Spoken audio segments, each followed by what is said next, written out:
बिस्मिल्लाहिर्रहमानिर्रहीम अस्सलाम वालेकुम वरहमतुल्लाहि वबरकातुहू। Exercise 7B question 1 find a formula for the general term of each of the following sequences. तो हमने फार्मूला क्रिएट करना है जी। तो इसमें ये हमारे पास डेटा दिया गया 7, 13, 19, 25, 31। इसी तरह ये आगे चल जाए। ये किस सीक्वेंस से है? इसका नाम हमने रखा है T1 मतलब पहली टर्म, इसका नाम T2, T3, T4, T5। T term पहली टर्म है, दूसरी टर्म, तीसरी टर्म, चौथी टर्म और पांचवी टर्म, और इसी तरह आगे चलता जाएगा। तो इसमें सबसे पहले हमने कॉमन डिफरेंस फाइंड करना है। तो इनके दरमियान डिफरेंस कितना है? तो डिफरेंस निकालने का तरीका यह है कि 13 है, 13 में से 7 को माइनस करेंगे तो जितना भी डिफरेंस आएगा वो हमारा कॉमन डिफरेंस कहलाएगा। तो कॉमन डिफरेंस के लिए आप 19 में से 13 को माइनस कर लें या 25 में से 19 को माइनस करें। तो इनको सबको माइनस करने से 6 आता है जी। तो 13 में से 7 को माइनस करेंगे 6 आएगा, तो हम लिखेंगे कॉमन डिफरेंस इक्वल टू 6। तो उसके बाद nth टर्म हमारी क्या आ जाएगी? nth टर्म इक्वल 6n, क्योंकि हमारा कॉमन 6 आया है इसलिए हम 6n प्लस इधर वैल्यू हम बाद में लिखेंगे। उसके बाद the term before T1 is C का मतलब कांस्टेंट। वो कह रहा है वो टर्म बताएं जो कि T1 से, अब T1 ये है, इससे पहले जो टर्म है वो T0 है या T0 बोलते हैं या T0। वो कह रहा है वो फाइंड, वो हमने मालूम करें। The term before T1 is C का मतलब कांस्टेंट इक्वल टू वो T0 है। अब T0 निकालने के लिए हम क्या करेंगे? जो टर्म T1 है इसको लिखेंगे और माइनस करेंगे जो हमारा कॉमन आया है उसको हम माइनस कर देंगे। तो 7 में से माइनस किया 6 को तो हमारा 1 आ गया। तो ये मैंने साइड पे भी 13 में से 7 को माइनस किया था तो 6 आ गया था, ये हमारा कॉमन आया था जी।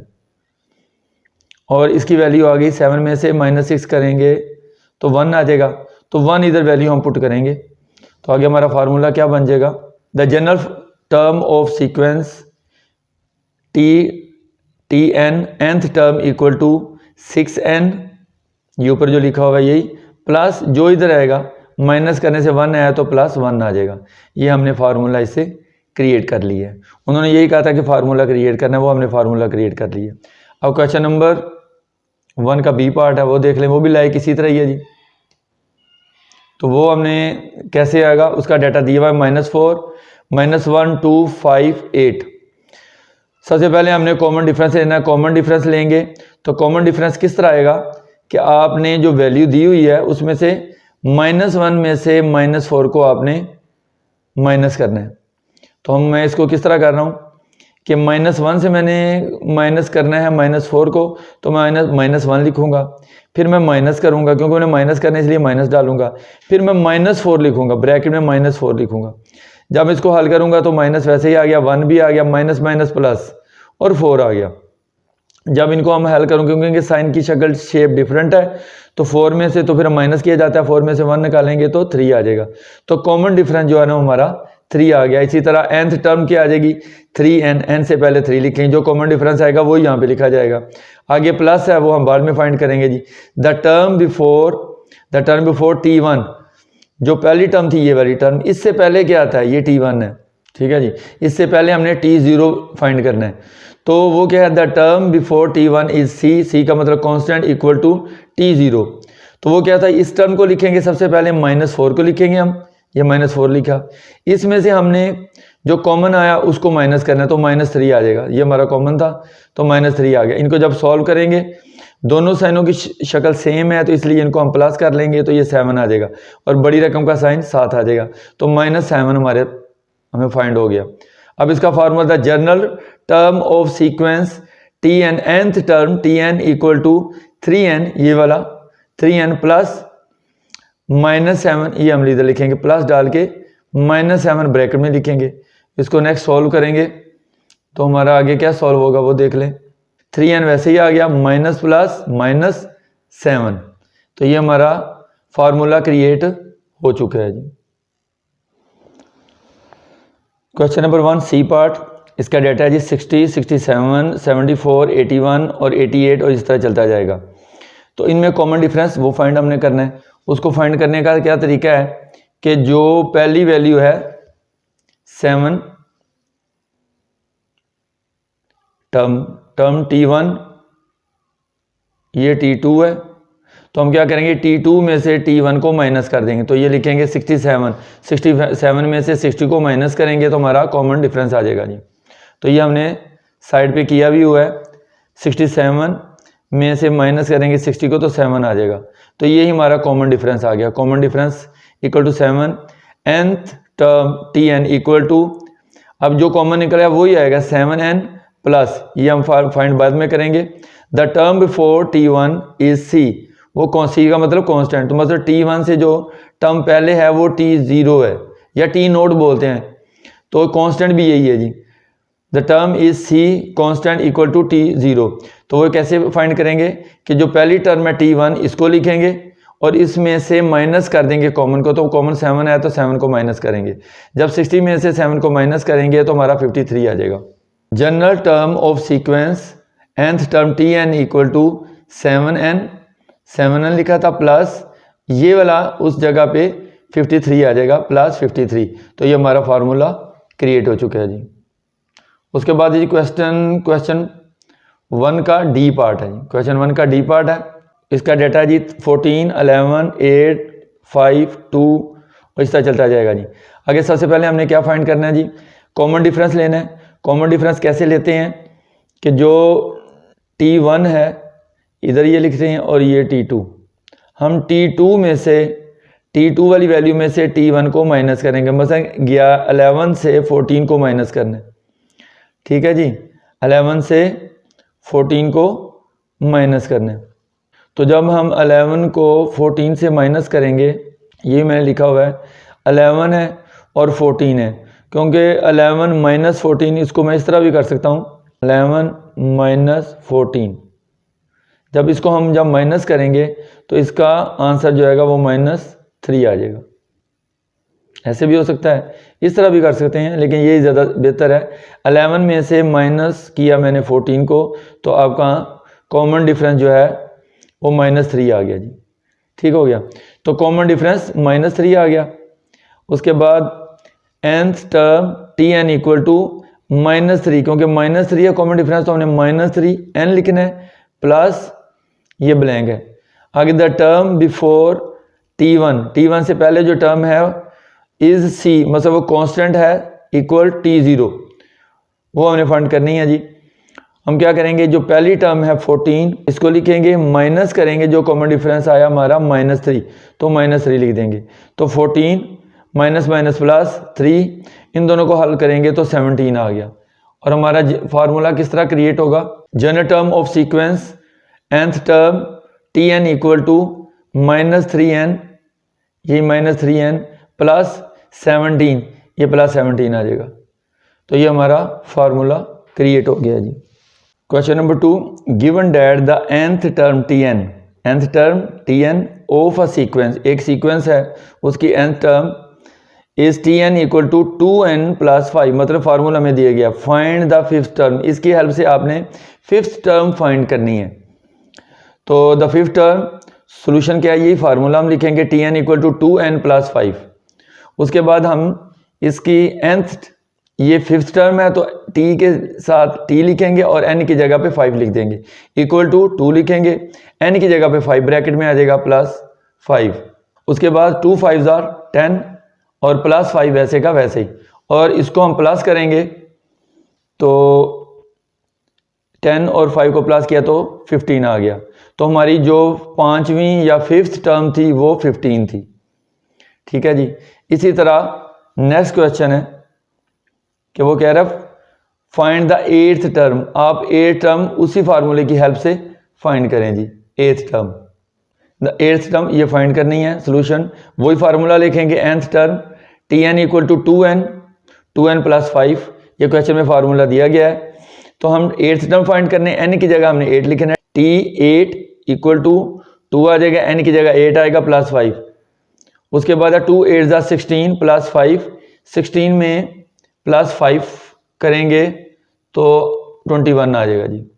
तो ये हमारी जो एट्थ टर्म थी वो 21 थी, एट्थ टर्म 21। क्वेश्चन 2 है, क्वेश्चन 2 का third part, the lowest common multiple, मतलब LCM। Lowest common multiple of the fifth term, जो फिफ्थ टर्म अभी हमने फाइंड किया है उसका, और जो अभी हमने फाइंड किया 8 टर्म, इनका आपने एलसीएम फाइंड करना है ऑफ द सीक्वेंस। एक सीक्वेंस में जो फिफ्थ टर्म और 8 टर्म थी, इनका कॉमन मल्टीपल आपने फाइंड किया, एलसीएम फाइंड करना है। तो हम क्या करेंगे, 15 लिखेंगे, 15 के हम फैक्टर बनाएंगे, 3 और 5, 3 5 15, 21 के बनाएंगे, 21 के बाद 3 7 21। एलसीएम क्या है, LCM of fifth and 8 term of sequence. Sequence की जो फिफ्थ और 8 टर्म है उसका हम एलसीएम ले रहे हैं। एलसीएम में क्या आ जाएंगे, जो कॉमन आएगा, ये कॉमन है जी वैल्यू, ये कॉमन वैल्यू को एक दफ़ा लिखेंगे हम, और जो अनकॉमन है उनको हम लिखेंगे 5 × 5 × 7, लेकिन जो कॉमन होगी उसको एक दफ़ा आपने लिखना है। तो 3 × 5 × 7, 3 5 15, ये मल्टीप्लाई 7 7 आ गया, 15 को 15 7 105। तो ये हमने एलसीएम भी फाइंड कर लिया है, एलसीएम लोएस्ट कॉमन मल्टीपल। और फिफ्थ टर्म और 8 टर्म का जो एलसीएम था सीक्वेंस में, जो फिफ्थ और 8 टर्म थी उसका हमने एलसीएम फाइंड कर लिया 105। Question number 3, consider a sequence 3 6 9 12 15, term 1 term 2 term 3 term 4 term 5। वो कह रहा है, इसका पहला पार्ट क्या कह रहा है, right down the next 2 terms of the sequence. Sequence की अगली 2 टर्म्स, मतलब 15 है, 15 से आगे क्या आएगा, ठीक है जी। तो 15 से आगे 18 आ रहा है और 21 आ रहा है, क्योंकि इनमें डिफरेंस जो है ना वो 3 का है। कैसे फाइंड कर सकते हैं, तो हमने यही डाटा दोबारा लिखना है, 3 6 9 3 6 9 12 15, आगे हमने एक ये फाइंड करना है, टर्म 6 फाइंड करनी है और टर्म 7 फाइंड करनी है। ये 2 टर्म्स उसने कहा जी नेक्स्ट 2 टर्म्स फाइंड करें। तो उसके लिए हमने क्या करना है, कॉमन डिफरेंस इनका फाइंड करना है। तो कॉमन डिफरेंस कैसे आएगा, तो T2 में से T1 माइनस करेंगे, ये पहले भी आप कर चुके हैं। T2 में से T1 माइनस करें तो 6 में से 3 माइनस करेंगे तो 3 आ जाएगा। इसको अगर कॉमन डिफरेंस का तरीका आपने देखना है कि कैसे इसका कॉमन डिफरेंस फाइंड करते हैं। तो T2 माइनस T1, तो T2 क्या है, T2 है 6, तो हम T2 की जगह 6 लिखेंगे, माइनस लिखेंगे, T1 क्या है 3, तो 3 लिखेंगे। तो इनको जब माइनस करेंगे तो 3 आ जाएगा। तो इनका कॉमन डिफरेंस जो है ना वो 3 आ गया। अब हमने जी नेक्स्ट टर्म फाइंड करनी है, तो नेक्स्ट टर्म T6 है। T6 वो कैसे फाइंड होगी कि इक्वल करके T5 जो है उसके अंदर जो कॉमन डिफरेंस हमने 3 लिया है इसको प्लस कर देंगे। तो T5 के अंदर हम 3 प्लस करेंगे तो T5 है 15, उसके अंदर 3 प्लस करेंगे तो 18 आ जाएगा। तो हमारा T6 जो है वो 18 वैल्यू आ जाएगी। इसी तरह T7 फाइंड करनी है, तो क्या करेंगे, T7 इक्वल टू T6 लेंगे, उसमें कॉमन जो हमारा डिफरेंस आया, कॉमन डिफरेंस वो हम प्लस कर देंगे, 3 आया वो। तो T6 कितनी है, 18 है, जो भी हमने फाइंड की है ये 18 से 6 हमारी, तो 18 में हम 3 प्लस कर देंगे तो 21 आ जाएगी। तो T7 जो है ना वो हमारी 21 फाइंड हो गई है जी। और क्वेश्चन नंबर 3 है जी, find in terms of n a formula for the nth term of the sequence. जिस तरह हम क्वेश्चन नंबर 1 में पहले हमने एक फार्मूला क्रिएट किया था, अब वो ये कह रहा है कि उसी तरह एक फार्मूला क्रिएट करें। फाइंड मालूम करें इन टर्म्स ऑफ n के लिहाज से अ formula for the nth term, जिस तरह nth टर्म ये Tn nth टर्म कहलाता है जी, nth term of the sequence. तो हमारे पास डाटा है जी 3 6 9 12 15। कॉमन डिफरेंस क्या आ जाएगा, उसी तरह जिस तरह वो पहले क्वेश्चन किया था जी। तो कॉमन डिफरेंस है 6 में से 3 को माइनस करेंगे तो 6 में से 3 माइनस किया तो 3 आ गया, कॉमन डिफरेंस 3। तो nth term Tn equal to common जो हमारा या वो लिखा जाएगा और n लिखा जाएगा 3n प्लस अभी जो हमने फाइंड करना है। तो द टर्म बिफोर T1, तो T1 ये टर्म है, T1 ये T2, तो T1 तो ये टर्म है, वो कह रहा है इससे पहले जो टर्म है वो फाइंड करनी है। The term before T1 is C, वो कांस्टेंट है, C मतलब कांस्टेंट इक्वल टू T0। अब वो कैसे फाइंड होगी कि हम इस वैल्यू को T1 को लिखेंगे, पहले 3 लिखा, फिर माइनस जो हमारा डिफरेंस आया माइनस वो लिखेंगे, वो हमने लिखा, इन दोनों को माइनस किया तो 0 आ गया जी। तो हमारी जो पहली वैल्यू थी जो T0 थी वो 0 निकली है जी, वो 0 है। फिर दूसरी T1 जो है वो 3 है, फिर T2 6 है, T3 T4 T5 इस तरह बढ़ती जा रही हैं जी। The general term of sequence Tn nth term Tn equal to, क्योंकि ये 0 आ गया तो इधर हम 0 लिखें तो वो यही आ जाएगा 3n ही। तो हमारा Tn इक्वल टू 3n, ये हमारा फार्मूला क्रिएट हो चुका है जी। क्वेश्चन 3 का तीसरा part, hence find the 105th term, ये हमने फाइंड करनी है। तो हमारे पास डाटा दिया गया है 3, 6, 9, 12, 15, इसी तरह ये कंटिन्यू है जी। और जो फार्मूला भी हमने nth टर्म का फाइंड किया है Tn इक्वल टू 3n, तो हमने 105 ये टर्म फाइंड करनी है। तो हम क्या करेंगे, t लिखेंगे और n की जगह 105 लिखेंगे, इक्वल टू 3 आ जाएगा, n की जगह 105 लिखेंगे। तो 3 को जब 105 से मल्टीप्लाई करेंगे तो 315 आ जाएगा। तो ये हमने 105th टर्म जो है ना वो फाइंड कर लिया, वो 315 है जी। अब क्वेश्चन नंबर 4 है जी, कंसिडर अ सीक्वेंस 10, 14, 18, 22, 26, इसी तरह आगे चलते जाएंगे। अब वो पहला पार्ट इसका क्वेश्चन 4 का क्या कह रहा है, right down the next 2 terms of the sequence की अगली जो टर्म्स हैं, T5 है ये, T6 और T7, ये फाइंड करनी है जी। डाटा हमारे पास है जी 10, 14, 18, 22, 26, ये term 1, term 2, term 3, term 4, term 5, ये मैंने अपने नाम रखे हैं जिनके। कॉमन डिफरेंस हमने क्या लेना है जी, T2 में से T1 माइनस करेंगे, ये पहले भी हम कर चुके हैं, T2 minus T1। T2 value क्या है जी 14, तो उसकी जगह 14 लिखेंगे। T1 वैल्यू है 10, तो वो 10 लिखेंगे। इन दोनों को जब हम माइनस करेंगे, 14 में से 10 माइनस किया तो 4 आ गया, तो हमारा कॉमन डिफरेंस जो है ना वो 4 आ गया। अब हमने 6 टर्म फाइंड करनी है, तो उसके लिए हमने क्या करना है जी, देख लें, T6, तो वो क्या होगी, T6 इक्वल टू T5, जो T5th है वो टर्म लिखेंगे। अब T5th टर्म कौन सी है, ये T5th टर्म 5 जो है ना वो 26 है। T5 जो है ना वो लिखेंगे, उसके अंदर 4 प्लस कर देंगे, जो हमारा कॉमन डिफरेंस आया वो हम उसके अंदर प्लस कर देंगे जी।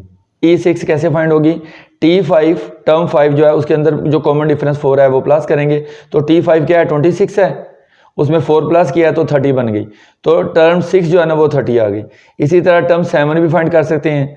Term 7 equal to T6 plus 4, जो कॉमन डिफरेंस है वो अपने प्लस करना है।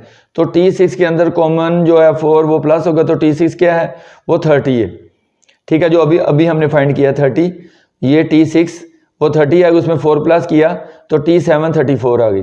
तो हमने जो T6 और T7 कह रहा था कि ये फाइंड करें, वो हमने फाइंड कर ली हैं जी। क्वेश्चन 4 का दूसरा पार्ट है जी, second part, find in terms of n a formula. वो कह रहे फार्मूला बनाएं n के लिहाज से for nth term of the sequence. ये पहले भी आप कर चुके हैं जी। सोल्यूशन, ये डाटा जी हमारे पास 10, 14, 18, 22, 26, तो हम सबसे पहले कॉमन डिफरेंस फाइंड करेंगे। तो कॉमन डिफरेंस कैसे फाइंड होगा, T2 में से T1 माइनस कर देंगे, ये वैल्यू T2 टर्म 2 टर्म 1, तो T2 में से टर्म 14 में से आपने 10 को माइनस किया तो कितना आ जाएगा 4 आ जाएगा, तो कॉमन डिफरेंस हमारा 4 आ गया। तो n term Tn nth term equal to 4n, जो कॉमन आया वो 7 आएगा और n आएगा, प्लस ये हमने फाइंड करेंगे अभी द टर्म बिफोर T1। तो हमने जो T1 से पहले है, ये T1 पहली टर्म, दूसरी टर्म, तीसरी टर्म, चौथी टर्म, पांचवी टर्म, तो T1 जो है इससे पहले T0 है, वो हमने फाइंड करनी है। The term before T1 is C, वो कांस्टेंट है, इक्वल टू T0, तो हमने T2 लिखा है, T0 लिखा है। तो हम क्या करेंगे, पहले जो हमारी वैल्यू है 10 है, T1 वो लिखेंगे और उसमें से हम कॉमन जो लिया 4 हमारा वो माइनस कर देंगे, तो इनको 10 में से 4 माइनस करेंगे तो 6 आ जाएगा। तो हमारी जो T0 वैल्यू है वो 6 आ गई है। अब हमने फार्मूला इसे जनरेट करना है जी। General formula, therefore general formula of sequence Tn nth term equal to 4n, ये 4n प्लस जो वैल्यू इधर आई है 6 वो लेगी, ये हमारा फार्मूला क्रिएट होगा। इसको हम नेक्स्ट यूज करेंगे जी। अब क्वेश्चन नंबर 4 का तीसरा पार्ट है, उसमें वो कह रहे हैं hence find the 200th term. इसमें इसी सीक्वेंस में, ये जो सीक्वेंस चल रहा था इसी में 200th टर्म बताएं कि वो कितनी होगी, वो हमने अब बतानी है कि वो टर्म कितनी है जी। तो यही फार्मूला लिखेंगे Tn equal to 4n plus 6, तो इसमें n की जगह पे 200 आ जाएगा, n की जगह T 200 इक्वल टू 4, n की जगह 200 ब्रैकेट में प्लस 6।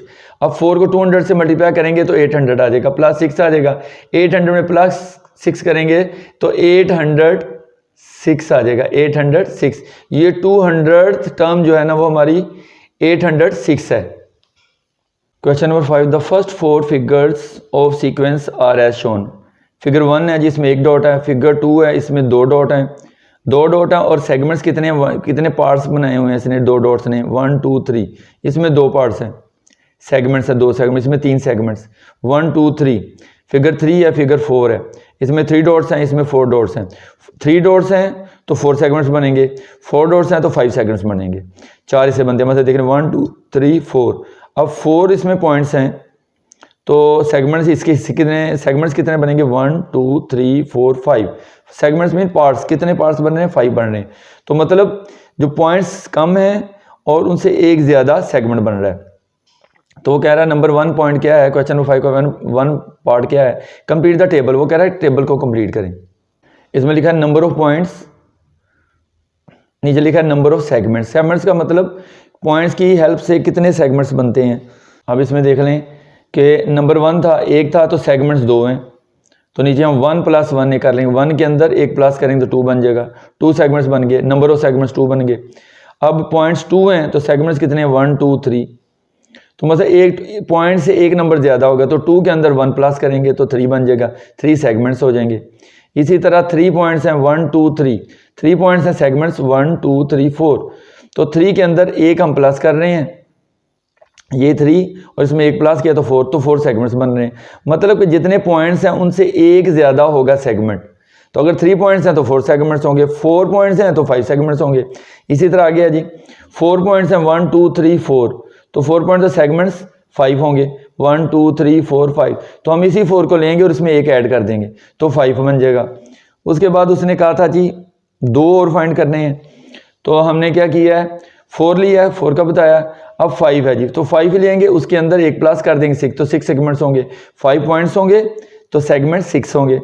इसी तरह अगर 6 पॉइंट्स हैं तो एक उसमें इजाफा 6 + 1 करके 7, तो 7 सेगमेंट्स बनेंगे। तो मतलब एक पॉइंट जो होता है उससे एक ज़्यादा होता है सेगमेंट्स की तादाद। अगर 6 पॉइंट्स हैं तो सेगमेंट्स की तादाद जो है वो 7 होगी, एक दर्जे वो ज़्यादा होगा, एक डिजिट ज़्यादा होगा सेगमेंट्स पॉइंट से। ये क्वेश्चन नंबर 5 का पहला पार्ट था। अब क्वेश्चन नंबर 5 का दूसरा पार्ट है, वो देख लें। Hence write down the number of segments there will be when 49 points. वो कह रहा है कि आपने 49 पॉइंट्स हैं तो सेगमेंट्स की, तो आपको मैंने पहले बताया कि 49 पॉइंट्स हैं तो सेगमेंट्स कितने होंगे, तो उससे हमेशा सेगमेंट्स एक ज़्यादा होते हैं, तो 50 सेगमेंट्स होंगे। 49 पॉइंट्स हैं तो सेगमेंट्स 50 होंगे। Divide the when 49 points divide the given line segment. कोई लाइन सेगमेंट है उसको जब वो डिवाइड किया जाएगा 49 पॉइंट्स में तो सेगमेंट्स कितने बनेंगे, तो वो हम अब करके दिखाते हैं जी। देखें आगे, let the number of points, number of points हम कर लेते हैं वो n है जी, ठीक है। तो आपको पता है नंबर ऑफ पॉइंट्स है, नंबर ऑफ सेगमेंट्स कितने हो गए, उसके अंदर एक हमने प्लस करना है। तो जितने भी पॉइंट्स हैं उसके अंदर हम एक इजाफा करेंगे तो वो सेगमेंट्स की मेजरमेंट्स हमारे पास आ जाएगी। सेगमेंट्स के लिए आपको एक प्लस उसमें करना पड़ेगा। When n = 49, number of segments कितने होंगे। अगर वो कह रहा है n जो है वो 49 है तो सेगमेंट्स कितने होंगे, 49 के अंदर n की जगह 49 आ गया, +1 लिखा, तो इन दोनों को प्लस किया तो 50, तो हमारे पास 50 सेगमेंट्स आ गए। 49 पॉइंट से तो सेगमेंट्स 50 आ गए। अब क्वेश्चन नंबर 5 का थर्ड पार्ट है जी, वो देख लें। How many points are needed to divide a given line segment. वो कह रहा है एक लाइन सेगमेंट है उसको सेगमेंट्स इनटू 101 सेगमेंट्स में डिवाइड करने के लिए कितने पॉइंट्स चाहिए। वो कह रहा है एक लाइन है उसमें हमने उसको 101 सेगमेंट्स में डिवाइड करना है, तो इसके लिए हमें कितने पॉइंट चाहिए, लाजमी बात है उससे एक कम चाहिए पॉइंट, तो हमें 100 पॉइंट्स चाहिए। अब हम इसको राइट कर लेते हैं एक दफ़ा। General formula for the segments क्या है, n+1, जो हमें पीछे भी देखा गया है कि सेगमेंट्स मालूम करने का ये है n+1। तो गिवन सेगमेंट्स कितने हमारे पास 101 है, तो हम ये फार्मूला लगाएंगे। अब n+1 = 101, मतलब सेगमेंट्स कितने हमारे पास गिवन सेगमेंट्स, तो ये सेगमेंट्स का फार्मूला n+1, उसके नीचे हम ये लिखेंगे और 101 वो वैल्यू वैसे ही आ जाएगी। अब ये +1 है, दूसरी जाके -1 हो जाएगा, तो 100 में से 1 माइनस करेंगे तो n की वैल्यू 100 आ जाएगी। तो मतलब कि अगर सेगमेंट्स 101 थे तो पॉइंट्स कितने हुए, ये n पॉइंट्स को जाहिर कर रहा है, तो पॉइंट्स 100 होंगे। Question number 6, the first 4 figures of a sequence are as shown. अच्छा जी, क्वेश्चन नंबर 6 का पहला पार्ट है। इसमें वो कह रहा है draw the next 2 circle figures of the sequence की नेक्स्ट 2 फिगर्स आपने ड्रा करनी है। ये पहली थी, इसमें एक दायरा है, इसमें 2 दायरे हैं, इसमें 3 दायरे हैं, सर्कल्स हैं, इसमें 1 2 3 4, इसमें 3 सर्कल्स है, इसमें 4 सर्कल्स हैं, 4 सर्कल्स हैं और 3 इंटरसेक्शन पॉइंट्स हैं। इसमें 3 सर्कल्स है और 2 इंटरसेक्शन पॉइंट्स हैं, इसमें 2 सर्कल्स हैं तो 1 इंटरसेक्शन पॉइंट है। इंटरसेक्शन पॉइंट सर्कल की तादाद से एक कम होगा जी। इसमें एक सर्कल है तो कोई 0 इंटरसेक्शन। अच्छा, वो कह रहा था कि नेक्स्ट बताएं। अब देखें इसमें 3 हैं, 1 2 3 4 सर्कल से, इसमें हम 5 बना रहे हैं। 1 2 3 4 5 बनाए हैं और 4 इंटरसेक्शन पॉइंट्स होंगे। Intersection points 1 2 3 4 intersection. उसी तरह नेक्स्ट फिगर है जी, ये फिगर 5 थी, अब फिगर 6 बना रहे हैं। फिगर 6, उसमें कितने थे जी, 1 2 3 4 5 थे, इसमें हम 6 सर्कल बनाएंगे। 1 2 3 4 5 6 सर्कल बनेंगे और 5 इंटरसेक्शन होंगे। 1 2 3 4 5 इंटरसेक्शन एक कम होगा जिसमें से। और ये फिगर्स हमने उसने दोनों कहा था कि 2 फिगर्स इसी तसलसल से, इसी सीक्वेंस से आप बनाएं, तो हमने फिगर 5 भी बना दिया और फिगर 6 भी बना दिया और इंटरसेक्शन की तादाद भी हमने इसके अंदर बता दी है। अब क्वेश्चन नंबर 6 का सेकंड पार्ट है जी, वो कह रहा है कंप्लीट द टेबल। वो कह रहा है कंप्लीट द टेबल, टेबल को आपने कंप्लीट करना है। इसमें फिगर नंबर्स है, figure number 1, figure number 2, number of intersections between the circle. Circle के अंदर जो इंटरसेक्शन थे, आपको पता है कि एक दायरा सर्कल जब एक था तो उसमें इंटरसेक्शन 0 था, और जब फिगर 2 में 2 सर्कल से तो इंटरसेक्शन 1 होगा, 3 सर्कल होंगे तो इंटरसेक्शन 2 होंगे। इंटरसेक्शन की एक डिजिट कम होगा जी। सर्कल अगर 4 फिगर में सर्कल कितने हैं जी, 4 है, तो इंटरसेक्शन 3 होंगे। नेक्स्ट फिगर में 5 सर्कल होंगे तो 4 इंटरसेक्शंस होंगे। 6 सर्कल होंगे, 6 फिगर में 6 सर्कल और 5 इंटरसेक्शंस होंगे। इसी तरह वो कह रहा है चलते हैं कि n है, तो अगर n है मतलब कोई भी डिजिट n की जगह आप ले सकते हैं, मतलब कि कोई भी फिगर हो सकती है, तो फिर n में 1 माइनस कर लें, क्योंकि इसकी तादाद जो है ना वो इंटरसेक्शन की सर्कल से उसकी एक डिजिट कम होती है, तो इसलिए हम 1 माइनस n से n1 को माइनस कर रहे हैं। क्वेश्चन नंबर 6 का 3 पार्ट है। वो कह रहा है find the value of n for which, n की वैल्यू फाइंड करनी है, for which the circles in the figures have 28 intersection. वो कह रहा है कि ऐसे फिगर आप बनाएं जिसमें 28 इंटरसेक्शन होंगे। इसका मतलब है हमें जो सर्कल बनाने पड़ेंगे वो 29 होंगे, क्योंकि सर्कल्स की तादाद एक ज़्यादा होती है इंटरसेक्शन से। इंटरसेक्शंस 28 हैं, तो इसका मतलब हमें सर्कल जो है ना वो 29 बनाने पड़ेंगे। नंबर ऑफ इंटरसेक्शन n-1, ये नंबर ऑफ इंटरसेक्शन है जो हमने अभी फाइंड किया है, तो वो हमने लिखा है n-1। तो नंबर ऑफ इंटरसेक्शन हमारे पास कितना दिया गया है, 28 है, 28 लिखा है। उसके बाद ये वैसे ही आ जाएगा n-1। अब हम -1 को दूसरी तरफ ले जाएंगे इक्वल के, तो वो +1 हो जाएगा, n उधर ही रह जाएगा, तो 28 + 1 29 हो जाएगा। तो 29 को हम इधर लिख लेते हैं और n को इधर लिख लिए। हमने नंबर ऑफ सर्कल जो हैं वो फाइंड कर लिए हैं, वो 29 है जी।